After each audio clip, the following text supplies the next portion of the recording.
Hello, everyone. I know you guys all want to. I think that's Boy Boy over there. It's lots of madness going on. Oops. There we go. Now you got the right name underneath you. All right. So I'm Margaret Crone. I'm your community relations representative, if you didn't already know. And right now I am with TwF, or TWF. AKA The white feather. I just go with TwF. That's fine. Okay, or TWF. All right. So tell us a little bit about you before we go into other stuff. Like you said, I'm TwF. I've been playing games since I was 5 years old. Every competitive FPS you can think of. Every MMO. Sorry, He's already a pro. I'm distracted because I'm wearing gunners right now. But yeah, I mean, I love shooters and just getting ready to get into the competitive aspect of PlanetSide 2. Have you ever done any tournaments before? Yeah, in '06 I actually played enemy territory at LAN on QuakeCon. Did you win? You have a funny look on your face. Because I'm reading some of the chat. It's just something that's pretty amusing. It's going to be always amusing. You have like a lot of hearts. And they said nice glasses, bruh. Yeah, I know. That's the part I'm smiling about. Oh, okay. All right. So, what did you place? Were you good? We got fourth place. Okay. There was a bunch. I think there was 48 teams or so. I'm not sure how many exactly. I don't remember. Why did it end there? I don't know. Just it's all the teams that showed up, I suppose.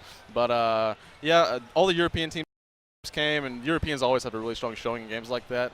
And we just didn't have a team strong enough to beat the Europeans that year. All right. So you kind of did talk about how you were a gamer as a kid. How long have you been gaming, and what's your gaming background in general? Like I said, I've been gaming since I was 5 years old. I mean, I started off sitting right next to my dad when I was 5, playing Wolf 3D. You are the same. You guys have like gaming families. I love it. Yep. My dad got me started. Nice. I still remember my family doesn't get gaming. It's not the same. So. Yeah, my first real multiplayer experience was in RCW. I think it was '99 or 2000. I got a Venom, which is like the chain gun, the minigun. Yeah. And I got down into the murder hole in one of the beach maps. I just sat there the whole time, miniguns waiting for somebody to turn the corner, and nobody ever did. I was so confused. So sad. Yeah. Yeah. All right. Well, how did you meet Future Crew, and like, what's your outfit background? Outfit background as far as Future Crew goes, I started playing NC. And PlanetSide 1. Oh, wow, you were a new conglomerate. Okay, PlanetSide, the original PlanetSide. My first CR5 in PlanetSide 1 was actually on NC. And so I started off, I was in HT, I was in SMF, I was in Sinfine, We Ourselves, all those groups. And I ended up just finding out that Future Crew was one of the better outfits around, the best outfit around. Oh, and then, he's throwing on the gauntlet. Shifted my gears, rolled my VS, got into a trial status, and then I've been with them for years. Years? Mm-hmm. From PlanetSide? Is that when you guys started? From PlanetSide 1, yeah. All right. Yeah, wow. Future Crew, we just had our 10-year anniversary. I think it was 10 year, like a month ago or so. Yeah. I mean, you guys are old school. I mean, I remember you guys around. Like, every time we talk about nostalgia, like all the outfits, it's always funny because like a lot of them are still around, and they're around for PlanetSide too. So it's kind of cool seeing how much a community can just continue onto like a sequel. So kind of like, let's get into what happened today. Okay. So what was your guys' strategy as Future Crew? Well, I mean, going in, Waterson's not our home server, so yeah, we had to do all kinds of weird stuff for you guys. We were trying to figure out how we're gonna get them over there, if we're gonna make them have new characters, but we ended up just transferring you guys over there for a bit. Oh, there was all kinds of crazy stuff going on that end. But as far as the actual gameplay goes, we don't really know any of the other outfits. So when we first started, we were super low pop. We had like 15 or 16% Esamir population total on the continent. Yeah. So I mean, that was a huge factor for what happened to the first base and what happened at the Traverse. Yeah, the TR just dominated that. Yeah, the TR base. For sure. I mean, huge props to Nuck. They came in prepared. They were ready to go. But like I said, I mean, what we did was we tried to cater to our strengths for the tools that we had available. Because if we would have came in, we had basically our platoon was the only venue there. So if we roll up with some tanks, we just flat didn't have the resources to deal with the amount of people that they were throwing into the fight. So we just tried to stick to our strengths of what we had to deal with. Did you guys do any research on NUC or TIW? I mean, they've been on previous MLG war reports, so you did have the resources there to be able to do a lot of research on them absolutely. previously. Well, Well, talking to Jax and looking at some of the old war reports and talking to Zoidberg and seeing how they played, we actually made characters on Waterston up to a week before the event started. We played with them a little bit to get a feel for how they shot and how certain aspects of their gameplay was. And it was really interesting to see how their outfits operate. Yeah, speaking of how outfits operate, you guys operate much differently than they do. I mean, true. I've rolled with these guys quite a bit. I mean, if you watch any of my personal streams, you know that. And you guys kind of just have everybody in a chat channel together. And for now. Yeah, for now. I mean, but when you guys grow, because right now you're not as big as, I mean, as far as like on a daily night basis. True. Like Nuck, they raid it 7 days a night. Yeah, That's it's nuts. intense. And they always have. So what are your guys' strategies for that? Are you guys going to be starting to actually have more ops nights? Are you going to be recruiting a lot of players, or what are you guys thinking that you're going to do now? Because it's a completely different story. Well, this completely turns the page for Future Crew Yeah. in general as gaming and PlanetSide 2 evolves. I mean, going on from this event, I mean, we're always recruiting outstanding players. I mean, you can go to our website and apply anytime you want. Yeah, like let's tell these guys All what right. your website is. It's www.future-crew.net. Just go up there, go to the forums, and throw up an application. Yeah, and if you want, do send us questions. If you have any questions for TwF, toss them into a Twitter message here. If you're not unable to get in chat, hashtag PS2MLG. We're looking at it right now, and we also have the chat here. So if you have any questions, if you see something that you want to answer, go ahead and do that as well. So you're just giggling because you guys keep making funny messages. Well, basically my entire outfit is in this chat right now, and they keep giving me crap. So I'm just trying to not. So are you guys going to be changing the way you run your command? I mean, because when I talk to Nuck, when I talk to TIW, they have a specific command structure. They have names for their commanders. They have different tasks that each of those commanders do.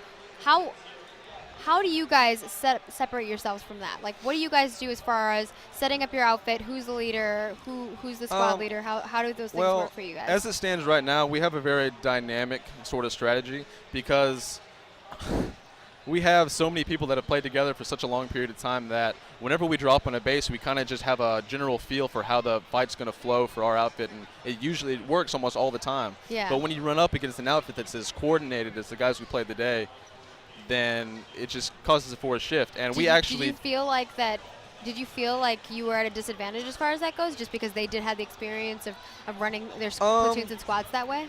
Not to the same extent. I think for the situation as it was, I think we did a really great job, honestly. Yeah, and I mean, well, everyone knows that you guys are great at defending. I mean, that's what you guys do. I mean, if you watch any of their streams, they love defending and just farming people I'm just going to say that y'all should look out for how Future Crew fared in day 2 when we were attacking. That's all I'm going to say about that. Oh, well, what? He's throwing something out. I'm not really sure. Well, let's go into what's going on in the future. Do you guys plan to compete in any other tournaments in the future? Absolutely. I mean, we're going to be at SOE Live, and we're fielding a full team for that, and it's going to be a good time. Do you feel like you're going to be able to win that? I mean, it's quite different than what was happening today. I mean, today and tomorrow, you guys were doing larger fights. This is going to be a 6-man squad fight. Yeah. Absolutely. I mean, we have a lot of guys that have a lot of infantry experience, like pure infantry experience, so smaller base combat, so 4v4, 5v5, 6v6, etc. So I think we're going to be pretty strong in that arena. 6v6 crew, you guys could totally do vehicles. I mean, we saw lots of kills with vehicles as well. So, I mean, I think it's all going to depend on the situation that you guys are in. Well, let's talk about this. So, Future Crew, when we talk about the stats, because most of the stats that I got were all like kill stats. Unfortunately, I don't have a lot of capture stats, and it seems like I'm not really certain what this capture stats are right here, because it says 41 for Nuckin, like you guys had 0 and TIW had 0, so I'm not really certain what was going on there. But let's talk about, you had 7 people from Future Crew in the top kills. Mm-hmm. Who were they? And people are calling you fraggers. Oh, you want to know who? All right. Yeah, let's hear it. They've been asking. We can do numbers. I can give you guys numbers as well. So I know. I'm sorry. I want to put this out here for you, TwF. You were number 1. Number 1, and they sent you out here. And how does that feel for you? It feels amazing. As far as just kills. I mean, but do you think that that's going to be enough? Because what I'm hearing from TIW, those hate talkers. Oh, I heard. I mean, you're gonna watch their video afterwards. I'm certain you are, because you were already like, well, I'm gonna have to hear what that guy said. Neon basically said, well, you guys got the kills. You do have the skills, but you're just not organized enough. Do you agree with that? Do you think that what you guys have with you guys kind of have like this synergy, like you were saying. When you drop, you just know what's happening. You guys kind of have that vibe. Do you think that that's going to be a benefit for you guys, or do you think you're going to have to kind of change things up a bit? I think we're going to have to change things up a little bit. I think that it's going to completely shift. I think it's going to be a completely different aspect whenever you go into pure 48 versus 48 combat. Because as it stands right now, there's so many outliers, so many outside influences that affect a battle that it doesn't, like I said, like all the kills are boosted because there's so many other people. Like we were outnumbered 2-1 most of the fights we were at today. So that's going to cause more kills. Yeah. And I mean, you guys literally got 50% more kills than the other other outfits here. I'm just going to say, I'm going to do the total and I'll go through the top 10 because I know these guys really want to know the top 10. So TIW and Nuck got 418 total kills, and you guys had 950. Your average KD ratio was 17.59 vehicles as a team. Yeah. That's pretty crazy. I mean, I can break these down into vehicle kills versus infantry, and it seems like all of your outfits are primarily infantry over vehicle from what you guys got done. I mean, we saw you guys kind of get demolished in those lightnings, so that didn't really last as long as we thought it would. That's true, for sure. I mean, having a small amount of lightnings against a huge force isn't going to really accomplish much. Yeah. So let's go over these kills. So the second place was Wolf Dog, and Wolf Dog, if you're in chat, I want to know what you were doing. You only beat him by 1 point, so you had 61 kills, he had 60, but he had a 20 KD ratio. Probably tanker airplane. Yeah, and then Serena, I cannot say that name. Serena. Yeah, 53. Vert W, I'm so terrible with names. 44. Boyer at 39. Safe VS at 37. And then we had Sailor Moon that we talked about last time. He was at 7th place with 35, tied with Striker Volsine, which was 8th place here. I don't know why. They were tied with the same amount, so I'm not sure what's going on with that. And then tied at the bottom here is The Boss and Purple Penji. So you guys dominated the top kills there. And it was kind of crazy for me to see that. I mean, I do want to say that I think personally capturing points is going to be the benefit, is going to be the bigger thing for you guys, because in the Nexus, capturing points is what's going to matter. Oh, absolutely. I actually want to talk about that. I saw a couple of people saying that kills don't matter in this game. Yeah, exactly. And I mean, it does matter to some extent, because you do need to kill people to capture points and be able to defend and kill people in order to keep points, because you guys do a very good job at defending. So what do you think about that? Sorry, I got distracted. I realized that I was at number 2-1. Everyone's at number 2-1, but my point is the pie chart on the map. So, like, when we're defending the Traverse, okay, it's a very hard point to defend because the spawn point is so far away. And while that's not really an excuse because you can have spawn beacons, you can squad deploy, there's all kinds of tools to get you back in the fight. The point of the matter is, I mean, I'm not trying to make excuses. Nuck was more prepared. They held the point down. They did an awesome job on that point. Yeah, they did really a great job on that point. It's just when there's 65% TR and 15% VS, that's more than 2-1 odds. It is a little rough. And I think when we get to see you guys in the Nexus, it's going to be a little different. Yeah. Oh, that's right. That goes back. Okay, I'm back on track now. But so what we were actually talking about, I'm going to full circle so we can get back to that, is people were saying that kills don't matter. And I mean, you guys have some amazing players here with like some amazing kill counts, but that's not going to be what's going to win the fight. It's going to be the capturing points. And then what do you think about that? I think that's where we were at. I think when it goes to an actual 48 versus 48 situation where everything's controlled, you're going basically kind of like a Battlefield 3 Rush kind of map. So you're going head-to-head. You're trying to capture points. You're trying to tug-of-war kind of deal and get as many captures and score as you can. While kills don't necessarily matter because medics can just pick people back up and get reses going and stuff like that, I think our ability to kill is going to give us a benefit in that kind of situation whenever we're trying to cap a controlled point. Controlled situational point. All right. I'm going to go into the fight.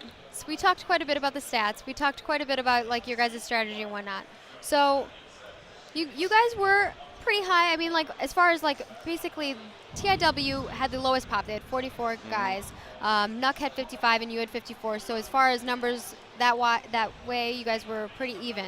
But Nuck did dominate the Traverse from you guys. Whenever you guys went to Snowshear, I saw some interesting things, like what we were talking about before. You guys pushed in with all of your lightnings, and you just totally did not. We're not able to make much happen with that. That's true. That's not what happened at first. So this is something that the commentators were commenting about, and I want to hear your guys' opinion about this. they were saying that you guys don't like mag riders. And what we saw from that really was don't. I saw a Sunderer and I saw a bunch of Lightning. So I'm guessing you guys were trying to escort a Sunderer in there. We need to get a spawn point so we can get a point taken. What is the reason why you don't like mag riders, and what were you guys trying to accomplish with that? And what would you maybe have done to actually make that happen in the future? The problem with the mag rider is, I mean, sure it's agile, sure you're able to move over obstacles and stuff like that. It's just, it's not agile enough to make an evasion tank, and it doesn't have the armor that the Prowler or the DPS of the Prowler or the armor of the Vanguard. So it's just, and with the weapons, it's relatively difficult. But you have that mobility too. I mean, you Plus, can dodge a lot of we this didn't have a tech plant. Oh, you didn't have a tech plant, and that's a valid point. So you can't pull a mag rider because we're fighting all the way up here at Snowshear, and our warp gate's way down here in the bottom corner. So it would take us 20 minutes to run a mag rider up. And you guys needed to get in there really quickly. Yeah. I mean, that fight didn't go so well as far as that went. You guys were kind of out of it after that for that base. I mean. Well, the Lightnings came later because we were trying to get back in the fight. Because we actually got there relatively quickly, and we got spawn beacons up. We started getting people deployed. We actually took and held C Point for quite a while. But then once all the NC showed up and we got kind of kicked out, we had to get all the Lightning and armor up to try to push the Sunderer in so we could get more people back to the fight. Yeah, and then the NC ended up taking that over, and I think the population was kind of messed up at that point as well. Yeah. So it was another situation where you guys just didn't have enough to really take those guys out. But Jaeger's Fist was a different story. So at Jaeger's Fist, you guys did amazing. I mean, they already knew that you guys were going to be awesome at defending. You guys had the advantage. You already owned the base. Right. There's only one point that you have to defend. You only have to defend A. So what was your guys' strategy in defense on that base? Well, at first, we were kind of getting used to the server. We were getting used to what was going on.